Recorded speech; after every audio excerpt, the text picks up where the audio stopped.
Nepal is a landlocked country in South Asia. It is bordered by the People's Republic of China to the north and by India to the south, east and west.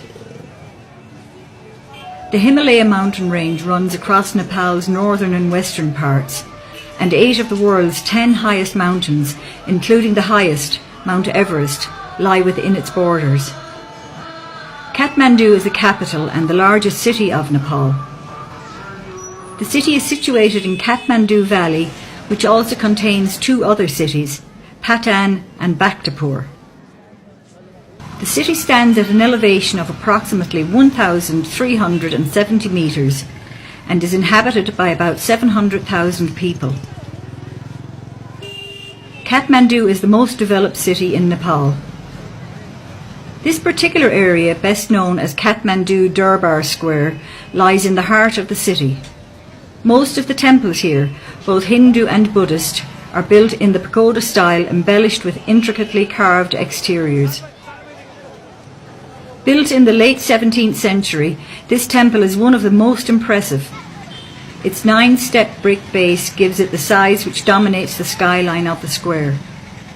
The wooden doorways, pillars, windows and struts are beautifully carved. There are images of Hindu deities both inside and outside the shrine. The palace complex was the royal Nepalese residence until the 19th century and is the site of important ceremonies, such as the coronation of the Nepalese monarch. The palace is decorated with elaborately carved wooden windows and panels. The entire palace complex here is named after a monkey god called Hanuman. One can see a huge stone statue of Hanuman painted all red right next to the main entrance of the palace. Hanuman here is regarded as a powerful protector of the entire Durbar Square. Hanuman Palace complex consists of a huge royal square, imposing a tremendous variety of temples dedicated to different Hindu gods and goddesses. Most of the buildings we see here date from the 15th to the 18th century. This huge stone image of Bhairav represents deity Shiva in his destructive manifestation. It is undated, but was set in its current location by King Pratap Malla after it was found in a field north of the city. This is the most famous Bhairav, and it was used by the government as a place for people to swear the truth. Though decreased from its original size and attractiveness from its earlier 17th century architecture, the Kathmandu Durbar Square still displays an ancient surrounding that spans around 5 acres of land. It has palaces, temples, quadrangles, courtyards, ponds, and images that were brought together over 3 centuries. The Durbar Square, protected as a UNESCO World Heritage Site, is the social, religious and urban focal point of the city. It is also a busy trading area, with taxis, fruit sellers, rickshaw drivers, tourist guides and souvenir sellers all waiting for business.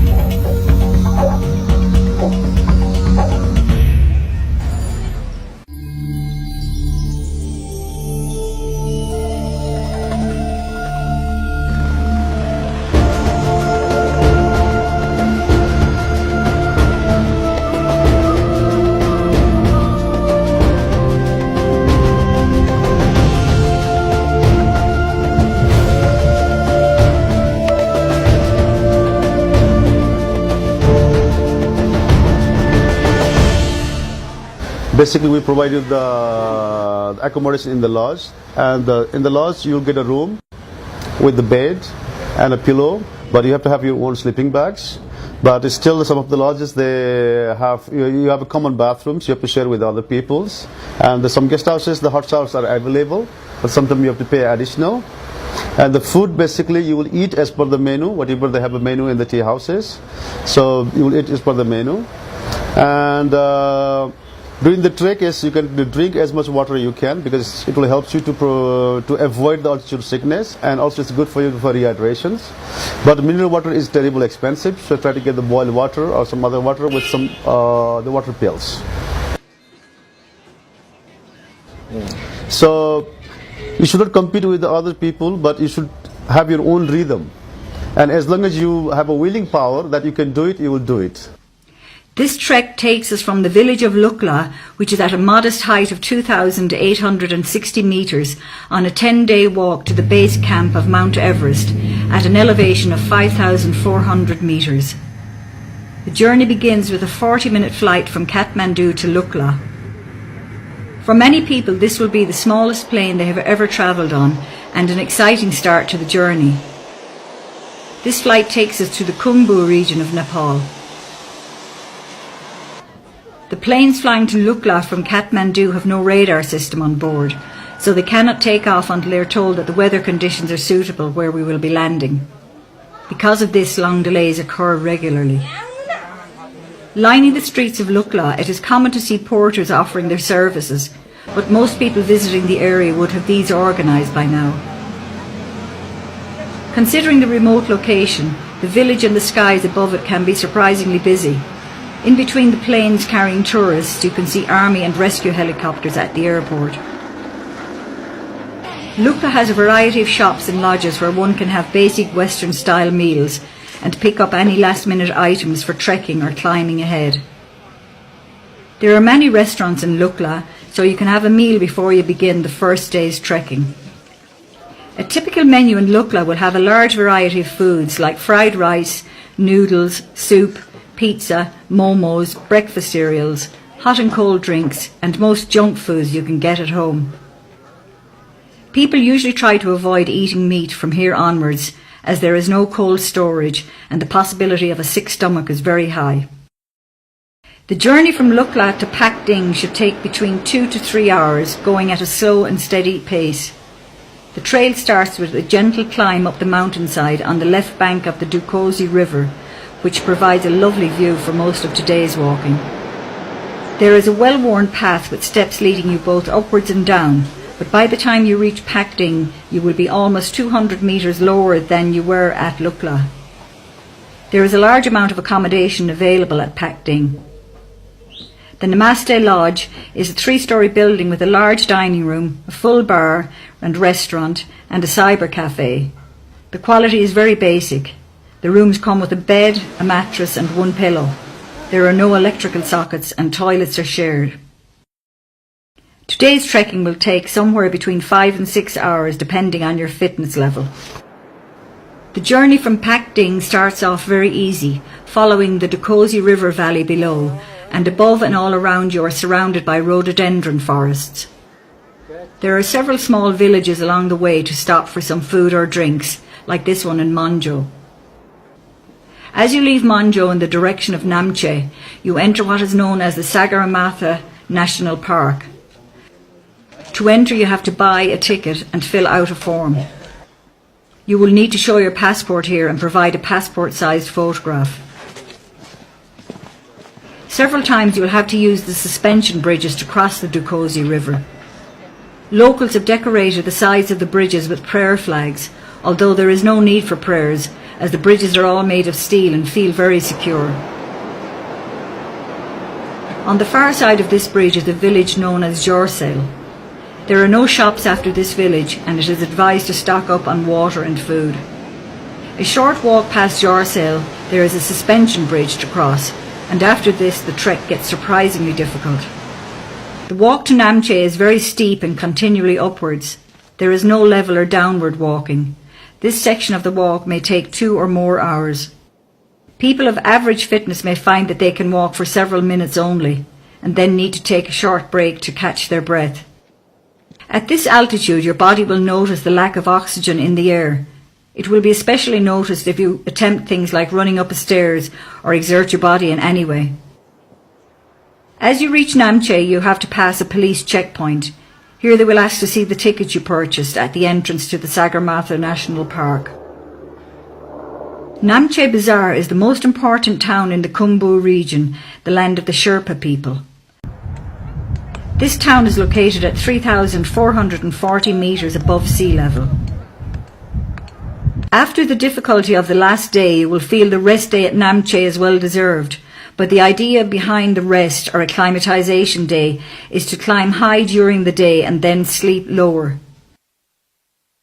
This will help your body adjust to the altitude more easily. The most common walk to take on the rest day is to the Everest View Hotel. From here on a clear day there are spectacular views of Everest. This walk should only take around 2 hours, leaving you plenty of time to explore Namche Bazaar. A market takes place every morning in the town centre. Many traders come from Tibet to trade here, on the far side of the Himalayas.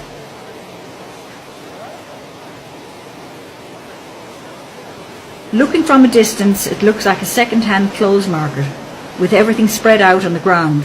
But in fact, most of the goods you will find here are new imitation climbing gear. There is a big difference between the tourist prices and local prices, so if you want to buy something here and have a porter or a guide, get them to make the purchase for you.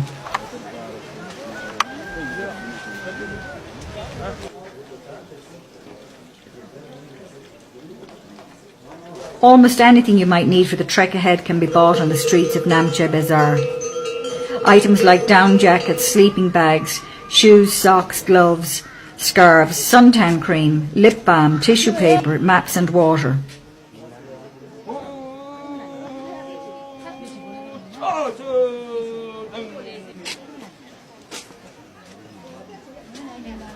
Namche Bazaar has many internet cafes, making it one of the few places in the region where trekkers can access the internet. The internet cafes connect via satellites, and so the resulting connection speed is slow. The village also contains a German bakery, well known in the region for providing good quality Western food, including pizza.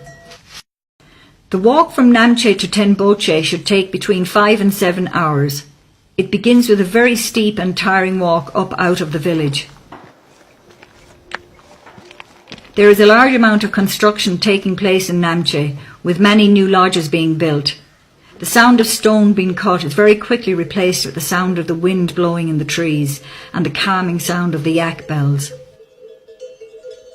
The atmosphere has changed so quickly. Tenboche Monastery can be seen in the distance on a clear day, as well as the summit of Everest. After about 20 minutes walking, the ground levels off and you'll find your pace increase. After an hour or two of level, easy trekking, you have to walk downhill, losing much of the altitude you gained over the last day, so you can use this old bridge to cross the river.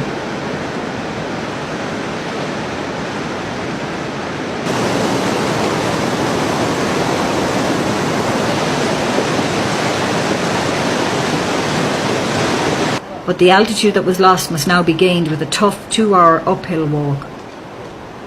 Most people will stop here and have their lunch before attempting to make the final push for Tenboche.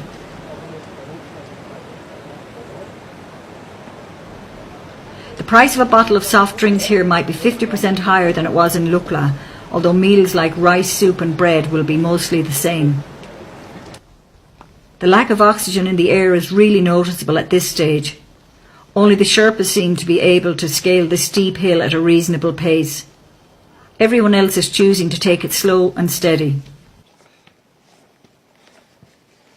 Tenboche village is located at an altitude of 3,867 metres. In the village is an important Buddhist monastery, the largest in the Khumbu region. The structure was built in 1923 but was destroyed by fire in 1989. It was rebuilt with the help of volunteers and the provision of foreign aid. From here there are great views of Everest and Ama Dablam.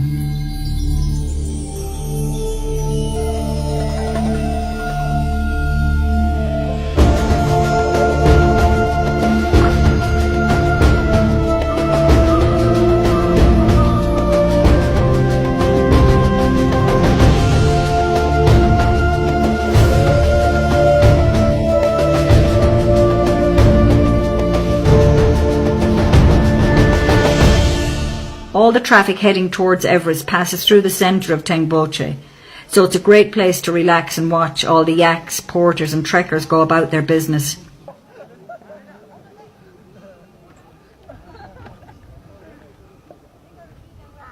There is a large green area in the centre of the village for camping and several lodges to choose from.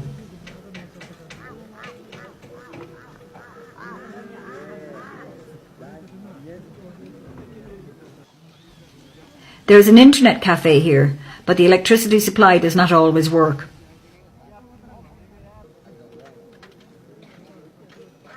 There is a bakery in the centre of the village which claims to be the highest in the world, and at nearly 4,000 metres it's easy to believe. The chocolate cakes here are delicious and taste as if they were freshly baked yesterday. The quality in the lodge is a little lower here than in Namche. The dining area is uncomfortable, with the small stove only providing heat to the people sitting directly around it.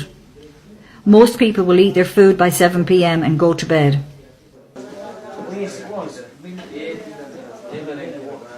The walk from Temboche to Dingboche starts off gently sloping downhill, but shortly after crossing the river, we head uphill and spend most of the day walking along the river valley.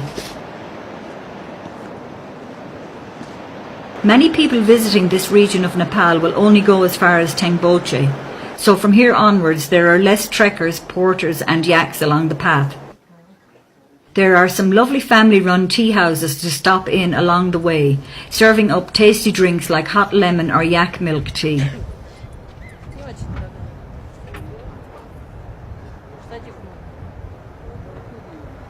Overall, it is an easy but long day's trekking, with the journey taking up to 6 hours. At this altitude, many people will suffer mild headaches and shortness of breath.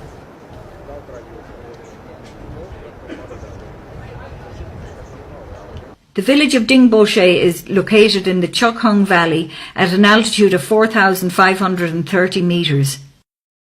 Trekkers will usually spend 2 nights in Dingboche for acclimatisation purposes. The village relies heavily on tourists, with lodges and tenting areas comprising most of Dingboche. The Imja River flows directly east of the village. Most people choose to spend the rest day hanging around the village. There is a bar here with a pool table. Expensive internet cafe and satellite phones are available at a high price if you feel like phoning home.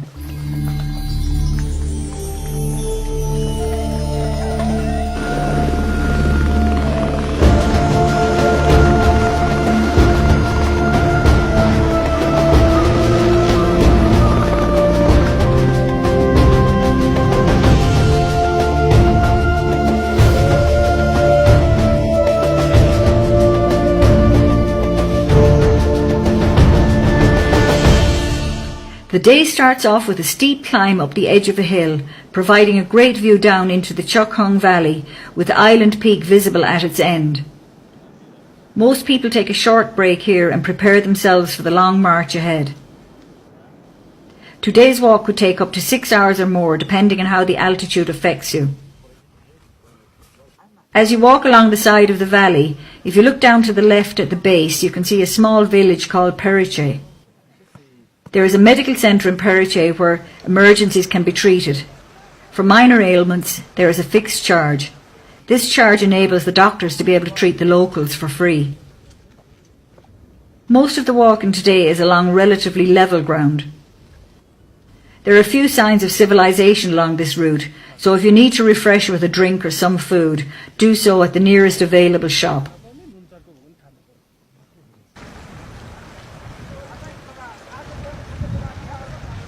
For the last hour or two, the ground becomes steep and rocky until you reach the small village of Lobuche.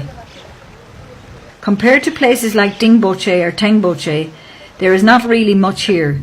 2 or 3 lodges and a camping area make up Lobuche. The village is quite exposed, and the high winds can cause a lot of dust to blow around the village. Because of this, most trekkers choose to relax indoors.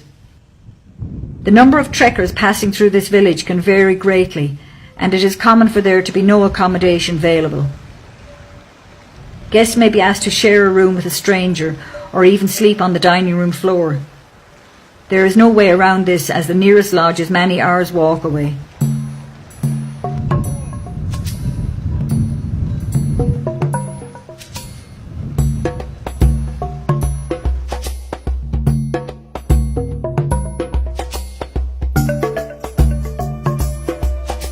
Today we have to walk for a little over 5 kilometres.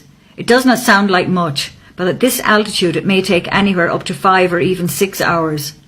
There is no clear path and you have to walk over loose rocks, which add to the difficulty. The small village of Gorak Shep is actually the original base camp for climbers heading towards the summit of Everest. The small village is located at the base of a peak called Kala Pathar, which appears as a big brown bump below the impressive south face of Pommery. Many trekkers in the region of Mount Everest will attempt to summit Kala Pathar, since it provides the most accessible point to view Mount Everest from base camp to peak. Due to the structure of Everest, the peak cannot be seen from base camp.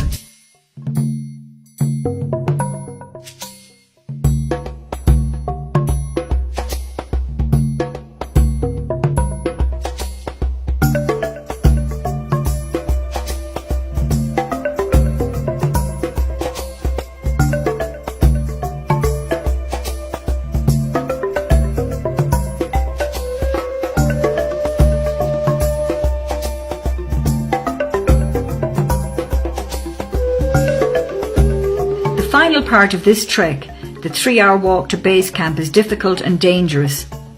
There are several crashed helicopters in the base camp region. Because the air is so thin at this altitude, landing and taking off can be difficult. Unlike the rest of the trek, there is no path to follow here, so it is not recommended to attempt this without an experienced guide. The journey takes us over the Khumbu Glacier, finally ending at the base of the Khumbu Icefall. You can say you are at base camp when you are looking up the Khumbu Icefall. The icefall is regarded as one of the most dangerous stages of the South Col route to Everest summit. Depending on what time of year it is, you may see the tents of support crews for climbers attempting to summit Everest. The months of April and May being the busiest times at base camp.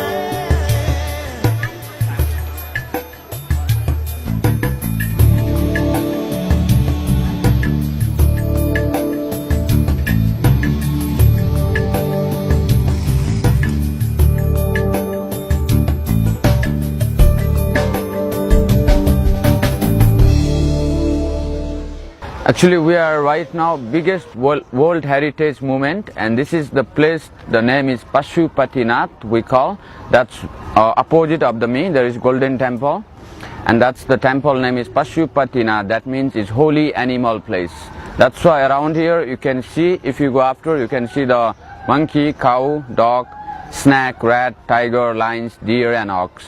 Those are 9 animals not allowed to kill, because those are transportation of our Hindu god as Ganeshes. Like human beings, we have transportation, the aeroplane to far to travel, and for car, taxi, bus. As Hindu god, we have different animals, and they are not allowed to kill, they are sacred. And near the temples, we have the cremation ghats over here, front of me. There is the place which is like a triangles, and almost there is some women are cry, and almost they are waiting for family relatives. And we have totally the 7 platform here, and rest of round platform, that's for meditation. In here we can see 60, 65, and for triangles are cremation, and we burning here for during the day, in one day more than 30 to 35 bodies are, and sometime as well as more also, and sometime as less also, 10 to 15. As in 24 hours we have during the night also, day, morning, every time, because this is the biggest temple. We have 80% Hindus in Nepal, and they cannot bring 80%, because 10% they are staying mountainside, 10% border of India. and when they die, the 20%, and almost they are like carry the body, the like a bed of bamboos, and they take bank of any river. And almost we are like 60%, if they die, 40% hospital home, the cremated here immediately, soon as possible.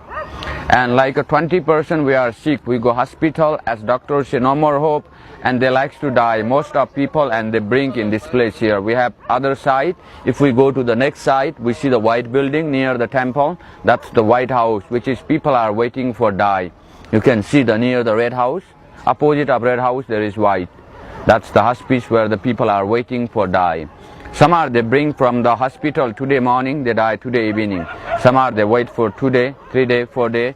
And that house they provide from government, dedicated of government. And there almost doctor, sister, medicines are free everyone here. And if they die, rich are, we burning next side, there is the separate platform for political persons. We burning the body natural material.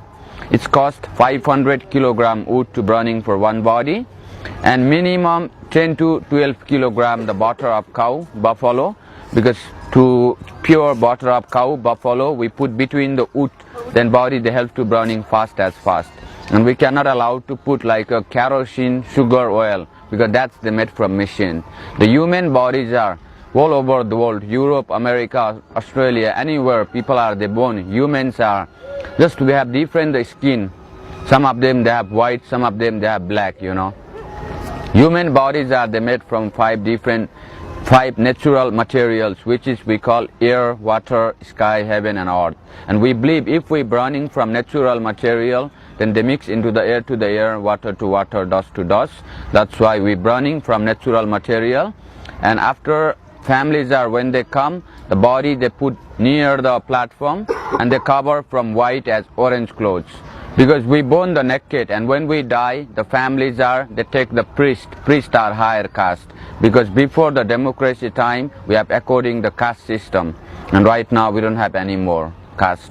And that's why all the people are, we believe they are same, equal, And we have this 4 platform 12 years before, and 95 people are so many die, and they have to burn for one body 5-6 hours they have to wait. And that's why the government they build the 3 platform new, and that's why we have 7 platform over there. And almost like when they bring body here from hospital home, when they brought here, then after the family relatives one by one they come queue by queue, and they are offering, they buy some in flower market, flower necklace, like red powder, orange powder, and they are offering into the body. And some rich people are, they are wearing, the necklace of gold, and some are ring, silver, and that's never burning, and they mix in ash, and they push into the river, the ash, they push in river, and sometimes they are going short, and sometimes they found. And that's why they go to searching in there, if they are lucky, and some of them not belongs to. This is the river, name is Bagmati, and this is come from the mountain, from the Himalaya. And this is the follows to the Ganges mix in the Banarasi in India. And this river name is Bagmati, because this is come from the Himalaya, and they went more than 200 kilometers down in earth, and they come from the mouth of tiger. And that's why we call the Bagmati. Bagmati means, Bag means tiger, Mati means water. This is come from inside the tiger mouth, this water. We have 108 temple around in this place, and temple those are dedicated of Shiva. Shiva is the main god, because golden temple is Shiva, the biggest temple. Around here, and 108 temple, and middle of the temple there is a small statue, which is symbol of Shiva we call. And inside the statue they are worship from the like a red color, yellow color, flower. Every day morning 5 to 6 o'clock, priests they go inside, they worship from red color, yellow color, incense, candle. That time they ring the bell. We have big bell also, more than 300-400 years old bell. Some are like 100 to 500 years old temples are. Because 108 temple, there was not built the one king, there was built the 108 king. Different time there was built the different kings are.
So right now you are in the oldest city of Nepal, and it called in Bhaktapur, and Bhakta it means devotees and Pur means city. So actually until 16th to 17th century in our Nepal we have many separate kingdoms. It's Kathmandu, Patan and Bhaktapur is the three different kingdom here. So right now you are in the Bhaktapur, and which is the 15 kilometer from Kathmandu valley. So and right now you are in the main square of this place, and it called the Darbar Square. And Darbar means the royal palace, and square means the area. So in this square you can find the three different architect of temple. So and first one you can find in the pagoda, and pagoda is originally from in Nepal. And second one is the Sikhara, which is Indian art, which is, you can find in southern part of India. So and third is the Stupa, and Stupa is the Buddhist art, and which is found in Nepal also. So in this Bhaktapur city, it is very famous for three different art and architect. So first one you can see in every temple and everywhere here we have a nice wood carving here, woodwork here. So and the people from generation to generation they are making their work as a wood carve. Still now you can see some people they are making here now. And second is the clay pot, the farmer they are making the pottery here. So and third is the painting, and which is very popular in this place. And there is one school, and you can see the 40 artists and 6 teachers from Tibet, and they are making the painting exhibition here. So and this is the three things is very popular in this city.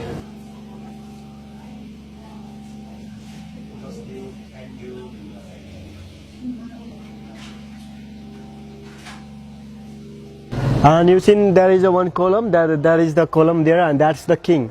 And he is the second last king of this place, and his name is Bhupatendra Malla. So and you have a praying statue inside of the Golden Gate. There is a beautiful temple here as a Kumari, and Taleju temple inside here. We'll go to look there also. And you see these all are the buildings here, and these are the king palace. So when we have a separate kingdom, and that time these all are the buildings, they are the palace here. But nowadays in the government they provide as a national art gallery in the museum. And there is a black window one, there is a fine carving, and which is the 55 window palace here.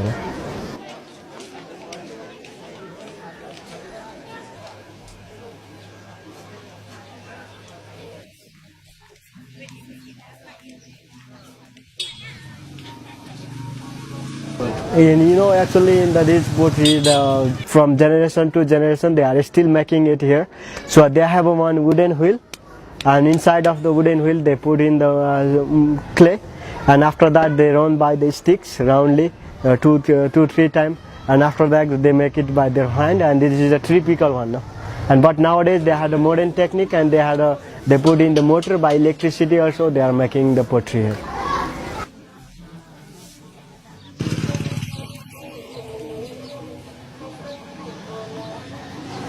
Actually, when the people, this is the city, it was the old heritage UNESCO monument.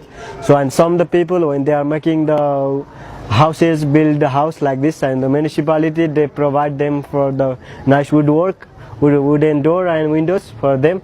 And mostly the people they make some statue and the small windows and like that. And they will, the tourists, mostly the tourists, they come here and they will buy it from them.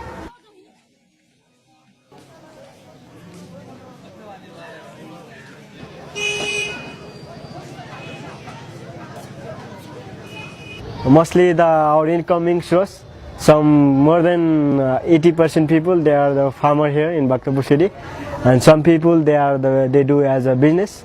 Normally the people we are from in Tibet, out of Kathmandu valley, they are the lamas, and they are living here in the town, and they had a school of the art, and they will make it the art and they sell it to the tourists, and they live their life now.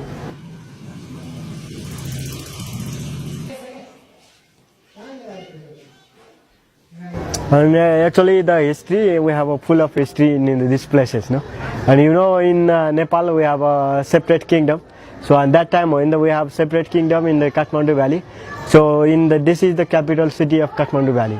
So there is a one king and he have 3 sons, and they all want to be the king, no? And he divide the 3 different states as a Kathmandu, Patan and Bhaktapur. So after that we have 3 states here.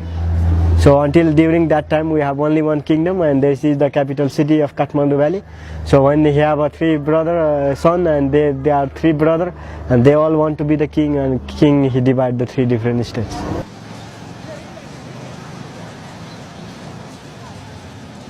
So and you can see there is a big bell every Darbar square when you go to and there is a big bell, and because of that bell we don't have a communication.